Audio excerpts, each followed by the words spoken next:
Сайн байцгаана уу та бүхэнд өнөөдрийн мэндийг хүргэе. Өнөөдөр та бүхэндээ цаг хүртгэлийн програмаа компьютер дээр хэрхэн татаж авах, за тэгээд компьютер дээр хэрхэн суулгах талаар заавар өгөх болно. За үүний тулд интернет өчөө нээгээд TJNM CGMN гээд манай сайтыг бичих байгаа шүү. Манай сайт руу ороод нүүр хуудаснаас нь бүх ангиллал хэсгээ доош нь буулгаад програм татах гэдэг энэ хэсэг рүү ороод ZK-Time 5.0 гэдэг энэ хоёрт байгаа програмыг татаж авна шүү.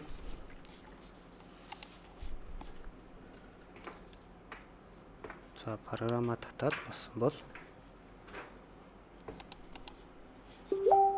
програмаа энэ setup exe гэдэг энэ хэсгийг задлана. За next дараад энэ хэсгээр accept дараад тэгээ next ингээд яваарай.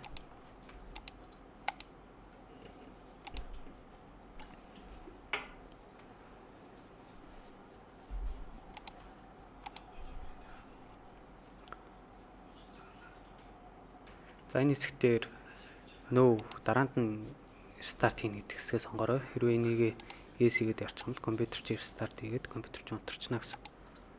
За finish. За ингээд програмаа татаад задлаа суулгасан гэсэн үг. ZK-Time 5.0 гэдэг энэ програм байгаа шүү.